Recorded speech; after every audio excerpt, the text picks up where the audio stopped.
Supreme court के द्वारा पूछा गया है कि एक्शन आप क्या ले रहे हैं पॉल्यूशन को कम करने के लिए। केंद्र सरकार ने सिस्टम नहीं बनाया, ये बात भी सुप्रीम कोर्ट ने कही। तो आज ये कुछ तल्ख टिप्पणियां हैं, सख्त टिप्पणियां जो कि आज सुप्रीम कोर्ट ने की है। पर्यावरण संरक्षण अधिनियम शक्तिहीन हो चुका है। धारा 15 में संशोधन करके दंड की जगह जुर्माना लगा दिया, ये बात भी आज कोर्ट ने कही है। जुर्माना लगाने की प्रक्रिया का पालन नहीं किया जा सकता। अब राज्य के अधिकारों के खिलाफ क्या कार्रवाई की गई है, ये भी सुप्रीम कोर्ट ने आज सख्त लहजे में पूछा है। नियम आपको मुकदमा चलाने की अनुमति देते हैं, इस बात को भी सुप्रीम कोर्ट ने कहा और आपको उन पर मुकदमा चलाना चाहिए, वरना कुछ नहीं होगा। तो ये सख्त टिप्पणी है पॉल्यूशन को लेकर के। अब देखिए, पंजाब में इस साल पराली की घटनाएं 1510 हुई हैं, FIR हुई हैं 1084, जुर्माना लगा है 11 लाख रुपए और राशि जो वसूली गई है वो औसतन 2500 से 5000 रुपए के बीच में है। तो ये पंजाब में पॉल्यूशन को लेकर के जो प्रतिबंध लगाए जा रहे हैं उसका डाटा था। अब केंद्र का पक्ष क्या है, देखिए 10 दिनों के भीतर सेक्शन 15 में हम प्रावधान करेंगे, यह केंद्र की ओर से पक्ष रखा गया है। जुर्माने से लेकर के 5 साल तक की जो सजा है उसका भी हम प्रावधान करेंगे, यानी कि पॉल्यूशन अगर हो रहा है या इसको बढ़ाने वाले जो कारक हैं उस पर फिर यह सजा और जुर्माना दोनों होगा। इसके अलावा दोनों राज्यों के अधिकारियों को कारण बताओ नोटिस भी जारी केंद्र सरकार के द्वारा किया जाएगा, यह भी आज सुप्रीम कोर्ट में कहा गया है। अब सुप्रीम कोर्ट ने पंजाब को फटकार लगाते हुए क्या कहा, आपने एडवोकेट जनरल को गलत जानकारी दी है, यह बात सुप्रीम कोर्ट ने पंजाब को फटकार लगाते हुए कही। हम आपके खिलाफ आपराधिक अवमानना की कार्रवाई क्यों ना करें, और हर कोई इस मामले को हल्के में ले रहा है। सुप्रीम कोर्ट ने पंजाब को फटकार लगाते हुए कहा है, कोई कुछ भी बयान दे रहा है तो सुप्रीम कोर्ट, आप अंदाजा लगा सकते हैं ये जो कह रहा है इससे ही आप अंदाजा लगाइए कि तल्ख टिप्पणियां हैं। आप जवाब दाखिल करते रहेंगे, हम सुनवाई करते रहेंगे, ऐसे मामले का हल नहीं निकलेगा। सुप्रीम कोर्ट ने ये बातें आज टिप्पणियां पंजाब को सख्त लहजे में कही हैं। 5000 से भी ज्यादा नोडल ऑफिसर नियुक्त किए, हरियाणा ने यह बताया है कोर्ट में, यानी कि सुप्रीम कोर्ट में जो सुनवाई हुई है हरियाणा का पक्ष है। इस साल 32 FIR हुई हैं और 2 करोड़ रुपए का जुर्माना लगाया गया है। यह हरियाणा की ओर से जो जवाब दाखिल किया गया है उसमें यह बताया गया है, हम हर मामले में FIR दर्ज करते हैं, हरियाणा ने जवाब देते हुए कोर्ट में यह बात कही है। कोर्ट ने कहा आपने कोई नीति नहीं बनाई है, यह कोर्ट की ओर से इस पर टिप्पणी की गई। कुछ लोगों को गिरफ्तार किया, कुछ पर केवल आपने जुर्माना लगाया, ये कैसे हुआ, इस पर भी जो सवाल है वो आज कोर्ट ने उठाए हैं। सुप्रीम कोर्ट ने जो आंकड़े थे उस पर भी सवाल खड़े किए हैं।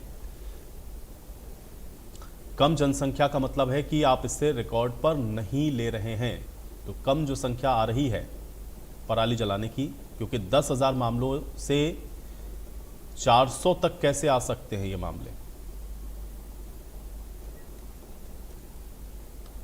सुप्रीम कोर्ट ने बुधवार को पंजाब और हरियाणा सरकार को पराली जलाने के कारण दिल्ली में वायु प्रदूषण बढ़ने के मामले में आड़े हाथों लिया।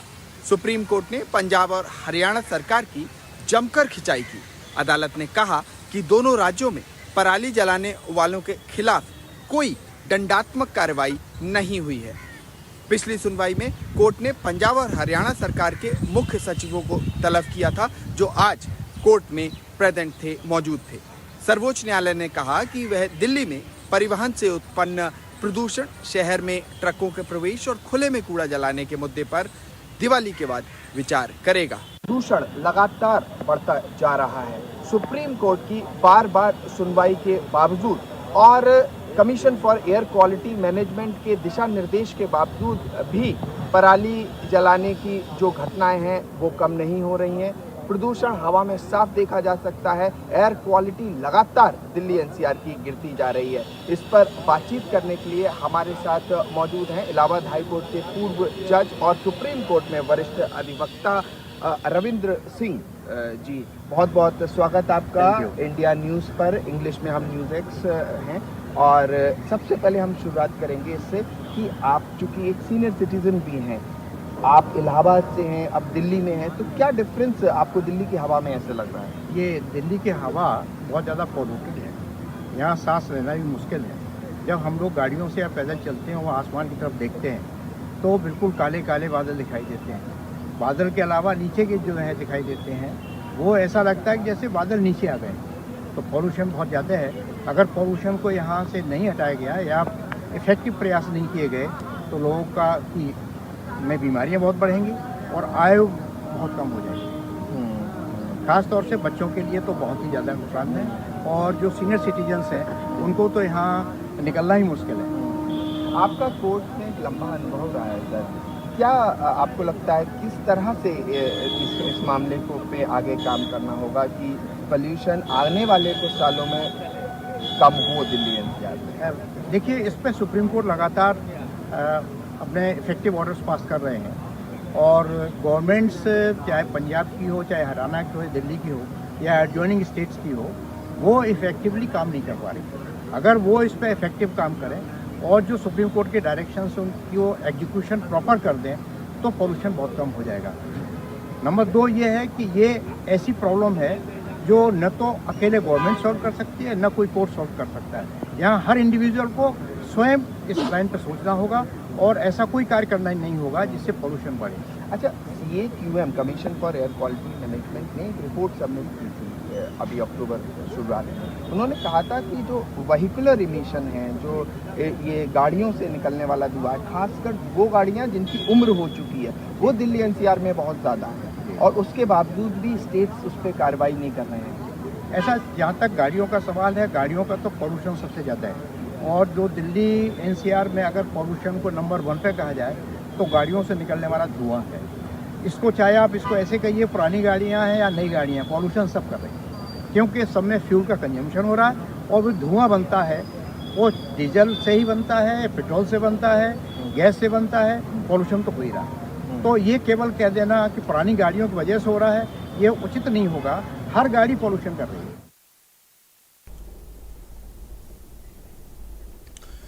तो वहीं प्रदेश में बढ़ते प्रदूषण पर हरियाणा के मुख्यमंत्री नायब सैनी और कृषि मंत्री श्याम सिंह राणा की ओर से क्या कुछ कहा गया है, आइए आपको सुनवाते हैं। हमने कहा है हमारा हरियाणा का किसान बहुत ही प्रबुद्ध जन है, और मैं तो हरियाणा के किसानों को बधाई भी देता हूं। इसलिए बधाई देता हूं कि माननीय सुप्रीम कोर्ट ने हमारे किसानों की प्रशंसा की है, और मैंने आज भी इस बात को कहा है कि हमारे किसान अगर कोई पराली जलाता है उसको समझाएं, अगर कोई भी इंस्ट्रूमेंट की आवश्यकता है सब्सिडी के ऊपर हम उपलब्ध करा रहे हैं, कोई दिक्कत नहीं है, और उसका रोजगार का साधन खड़ा हो रहा है।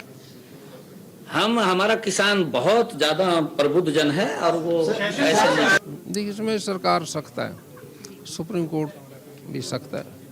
ये इस वजह से कार्रवाई होती है ताकि पराली ना जलाई जाए। लेकिन खेती बाड़ी जो कृषि जो हमारी खेती है वो खुले आसमान में है।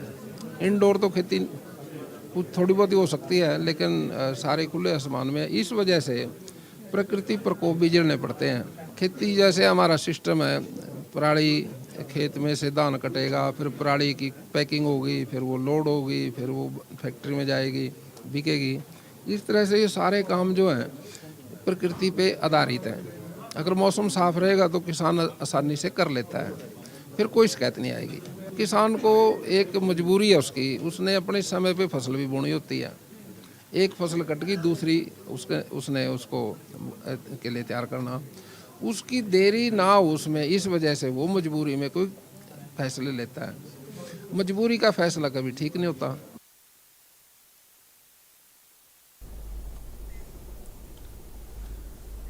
तो पॉल्यूशन एक बड़ी समस्या बना हुआ है, और पॉल्यूशन को लेकर के आज सुप्रीम कोर्ट में भी जो बातें हुई हैं, अब उसको कैसे देखा जाए और पॉल्यूशन को रोकने के ग्राउंड पर किस तरह के प्रयास किए जा रहे हैं, इसको थोड़ा और विस्तार से समझते हैं। मेरे साथ मेरे सहयोगी साहिल इस बीच जुड़ गए हैं। साहिल, एक तरफ तो पॉल्यूशन हम लोग देख रहे हैं कि एक बहुत बड़ा चिंता का सबब बना हुआ है। रोज हम लोग देखते हैं कि एयर क्वालिटी इंडेक्स बेहद खराब श्रेणी में पहुंचता जा रहा है, लेकिन उसके साथ साथ आज सुप्रीम कोर्ट में भी जो सुनवाई हुई, जिसमें कुछ तल्ख बातें भी आज सुप्रीम कोर्ट ने कही हैं, इसको कैसे देखा जाए और ग्राउंड पर क्या इंतजाम है इस पॉल्यूशन से निपटने के? साहिल, हरियाणा के अंदर लगातार जिस तरीके से पराली जलने के मामले जो है वो सामने आ रहे हैं, हालांकि मामले जो है वो पिछले साल की भांति इस साल काफी कम है, क्योंकि लगातार आप फिगर्स देखेंगे हरियाणा के तो उसमें जो पराली जलने की घटनाओं में कमी जो है वो कहीं ना कहीं देखने को मिली है। लेकिन फिर भी पराली जलने के मामले जो है वो लगातार हरियाणा के तमाम इलाकों से सामने आ रहे हैं। तो इसको लेकर आज सुप्रीम कोर्ट में भी एक अहम सुनवाई जो है वो हुई है, जिसके अंदर पंजाब और हरियाणा के जो चीफ सेक्रेटरी थे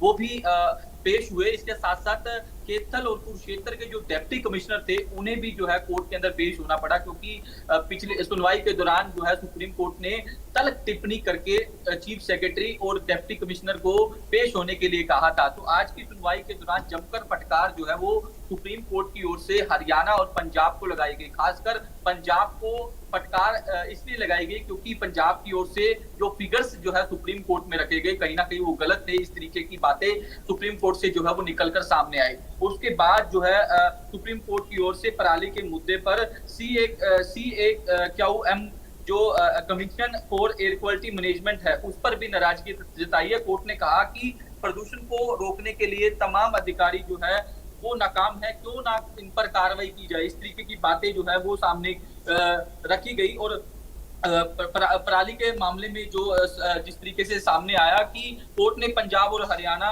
में जो पराली जल रही है उसका जिक्र करते हुए कि दोनों राज्यों में दंडनात्मक जो कार्रवाई है वो कहीं ना कहीं अधूरी है। इसको लेकर जो है सुप्रीम कोर्ट आज नाराज जो है वो दिखा, फटकार जो है वो लगाई गई। लगातार हरियाणा की ओर से भी ये पक्ष रखा जा रहा था कि हमने फील्ड के अंदर नोडल अधिकारी नियुक्त कर दिए गए हैं पराली जलाने की घटना रोकने के लिए। जो बिल्कुल, तो साहिल कुल मिलाकर के जो पक्ष है वो रखा जा रहा है, लेकिन प्रश्न महत्वपूर्ण अभी भी ये है कि आखिर इसको रोकने के जो फुल प्रूफ प्लान है वो क्या है।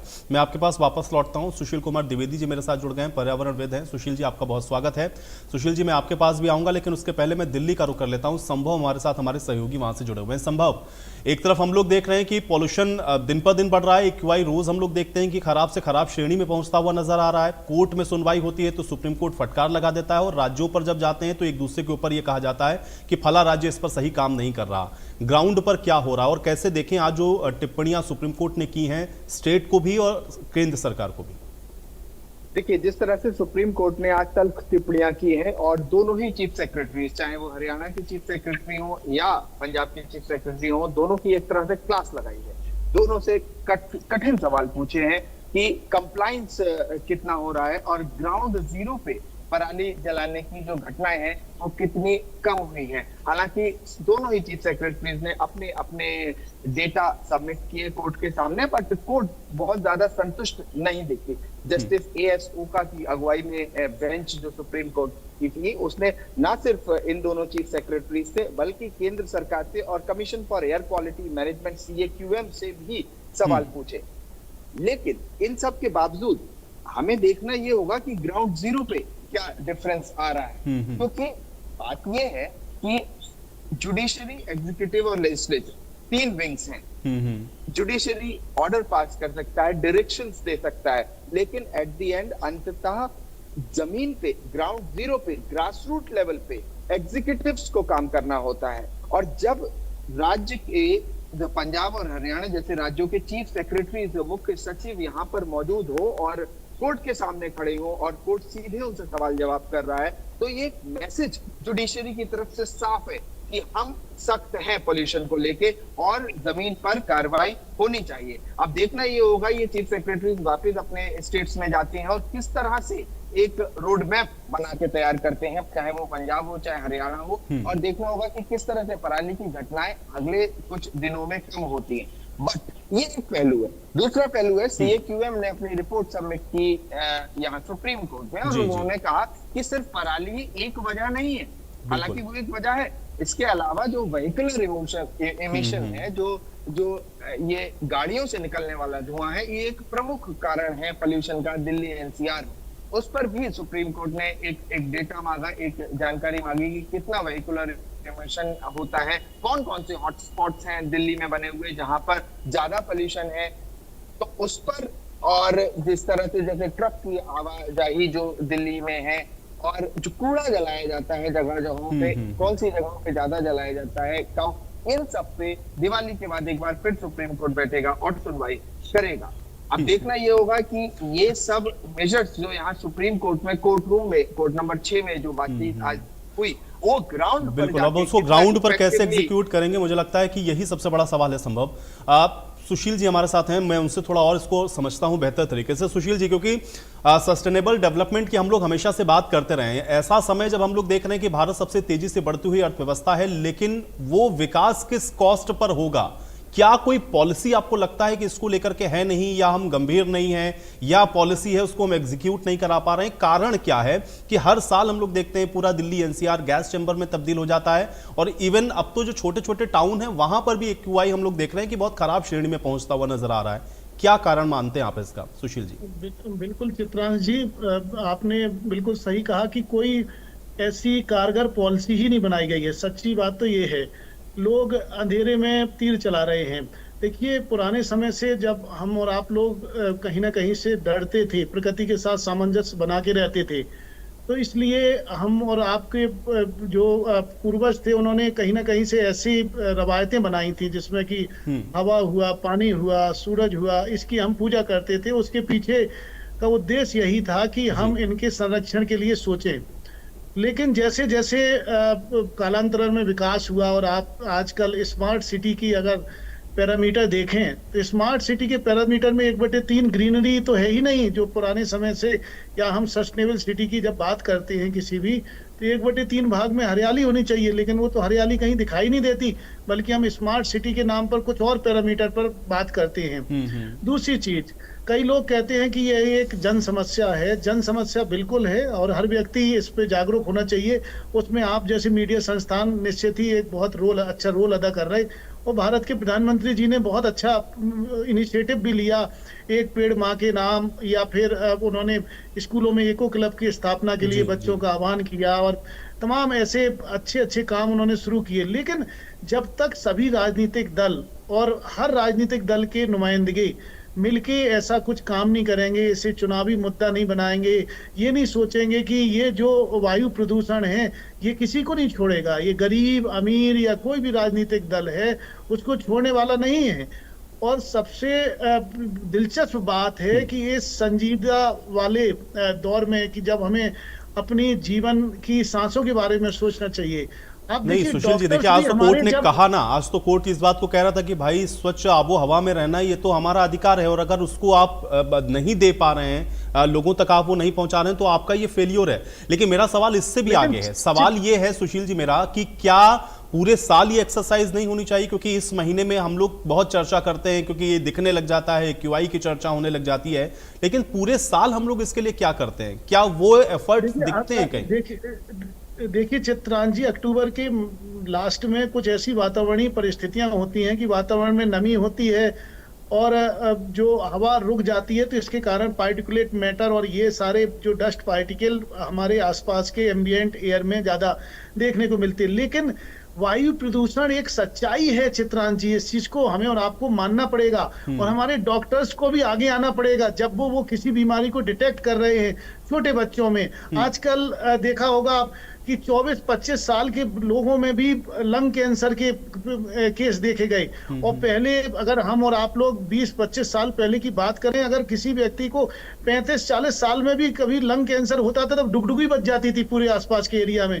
लेकिन अब तो ऐसा नहीं, अब तो बहुत कॉमन हो गया। तो हमारे डॉक्टर्स को भी आगे लिखना पड़ेगा, प्रिस्क्रिप्शन जो वो पर्चा बनाते हैं उसमें लिखना पड़ेगा कि ये बीमारी लंग कैंसर के कारण हुई है, तब लोग समझेंगे कि ये हमें और आपको किस प्रकार से प्रभावित कर रहा है। पहली बात। दूसरी बात, जैसे आपने कानून की बात कही, तो पर्यावरण जो हमारा कानून है, जो भारत के लिए जो साल 1981 में एक एयर एक्ट लागू किया गया था, लेकिन चित्रांश जी, मैं आपको दुख के साथ बता रहा हूं कि ये कानून की मजबूती को आप ऐसे समझिए कि पिछले 40 साल में इस कानून के तहत दर्ज किए गए मुकदमों की संख्या लगभग ना के बराबर है। अब बताइए, ऐसे कानून का फायदा क्या है? आपने कितने लोगों के ऊपर पेनाल्टी लगाई, आपने कितने लोगों को जेल भेजा, आपने उन जो मौत के सौदागरों को, कितने लोगों को आपने। बिल्कुल सुशील जी, और इसीलिए मैंने कहा ना, क्योंकि अगर ये कॉन्टिन्यूअस प्रोसेस में नहीं होगा, तो फिर आप 2 महीने इस पर चर्चा करके आप ये सोचें कि आप साल भर आबो हवा को साफ कर लेंगे, तो ऐसा होगा नहीं। साहिल, एक बड़ा महत्वपूर्ण प्रश्न है, क्योंकि आज कोर्ट के जो टिप्पणियां मैं देख रहा था, उसमें कोर्ट ने बड़ा स्पेसिफिकली ये कहा कि अगर ये केसेस आप कह रहे हैं कि कम हो गए हैं, तो कारण क्या है कि फिर ये जो पॉल्यूशन है वो बढ़ रहा है? क्या ग्राउंड पर वो चीजें एग्जैक्टली वैसे ही हैं? क्या कारण है साहिल? बिल्कुल जो आंकड़े हरियाणा सरकार की ओर से चीफ सेक्रेटरी की ओर से जो वो रखा गया, अपना पक्ष रखा गया सुप्रीम कोर्ट के अंदर, उनका साफ तौर पर कहना था कि हमने नोडल ऑफिसर जो है वो नियुक्त कर दिए गए हैं जिनकी संख्या 5,000 से ज्यादा है, क्योंकि मैंने इसका जिक्र पहले भी किया। हमने इसकी शुरुआत 2021 में ही कर दी थी और सुप्रीम कोर्ट ने ये भी पूछा कि आपने अब तक कितनी एफआईआर दर्ज की है। हरियाणा की ओर से कहा गया कि जो है पराली जलाने की 400 छोटी और बड़ी घटना जिसमें 32 एफआईआर जो है वो दर्ज की गई है। हरियाणा सरकार की ओर से कहा गया कि 419 पराली जलाने की अभी तक घटनाएं हुई हैं। तो इस पर सुप्रीम कोर्ट ने अभी आपत्ति जताई। उन्होंने कहा कि आप थोड़ी देर पहले 317 केस कह रहे थे, फिर आप 419 केस कह रहे हैं। हरियाणा सरकार जो है उनको फटकार लगाते हुए सुप्रीम कोर्ट ने कहा कि आप एग्जैक्ट जो फिगर हैं वही रखे कोर्ट के सामने। तो अपना तर्क जो है वो हरियाणा की ओर से रखा गया। उन्होंने कहा कि इस बार जो है पूरी सख्ती जो है हमारी ओर से फील्ड के अंदर की गई है ताकि पराली जलाने के केसेस जो है वो लगातार कम हो और किसानों को जो फसल डाइवर्जेशन है, मतलब कि धान छोड़कर कोई दूसरी अन्य फसल लगाने के लिए भी लगातार सरकार की ओर से कहा जा रहा है, अवेयरनेस किया जा रहा है। लेकिन साहिल एक चीज मुझे बताइए ना, क्यों केसेस अगर हम देख रहे हैं कि रिपोर्ट हो रहे हैं तो उसका मतलब तो यह है कि किसान जला रहा है पराली, कारण इसका ग्राउंड पर क्या है? साहिल मैं ये जानना चाह रहा हूं, क्योंकि अगर सरकार ये कह रही है कि वो सब्सिडी दे रही है, वो प्रोत्साहित कर रही है, वो जागरूक भी कर रही है, वो सख्ती भी कर रही है, लेकिन उसके बावजूद भी अगर किसान पराली में आग लगा रहा है तो ग्राउंड पर इसकी असल वजह क्या नजर आती है?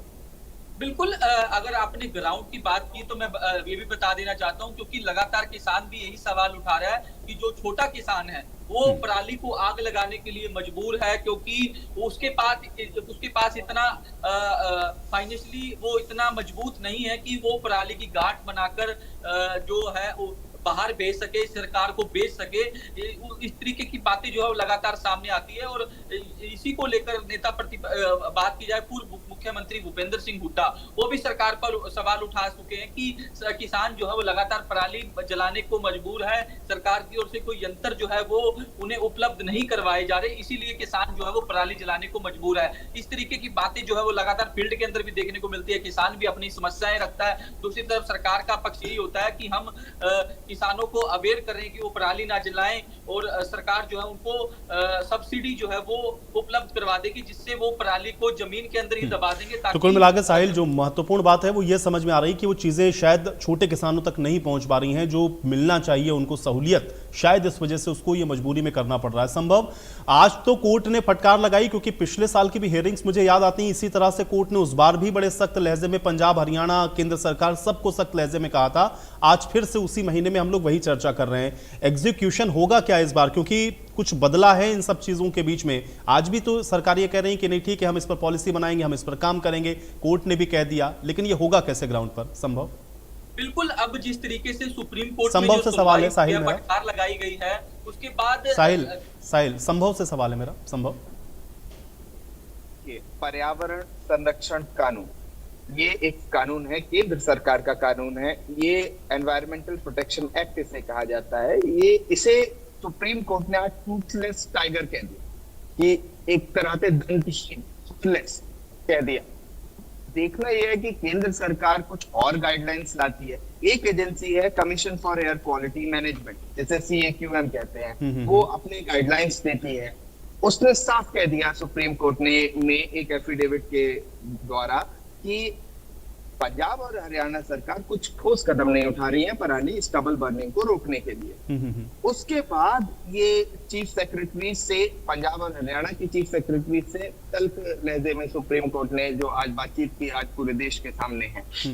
अब देखना ये होगा, ये सब होने के बाद अब जब एक तरह से पूरे एक्ट को ही एनवायरमेंट प्रोटेक्शन, एक तरह से एक्ट को ही टूथलेस टाइगर जब कहा जा रहा है, तो सेंट्रल स्टेट आपस में कोऑपरेट किस तरह से करते हैं, क्योंकि ऑब्वियस सी बात है, कई बार स्टेट गवर्नमेंट, सेंट्रल गवर्नमेंट में पॉलिटिकल डिफरेंसेस होते हैं, राजनीतिक अनबन एक तरह से होती है। जिस तरह से दिल्ली सरकार को केंद्र सरकार को या हरियाणा सरकार को क्वेश्चन करती है, हरियाणा सरकार दिल्ली सरकार उसको कुछ बातें कहती है। ऐसे में सब राज्य एक साथ आके, उनके ऑफिशियल्स, अधिकारी एक साथ आके क्या ग्राउंड जीरो पे काम करते हैं, उस पे ये डिपेंड करेगा कि दिल्ली में प्रदूषण किस हद तक और कैसे कम होता है।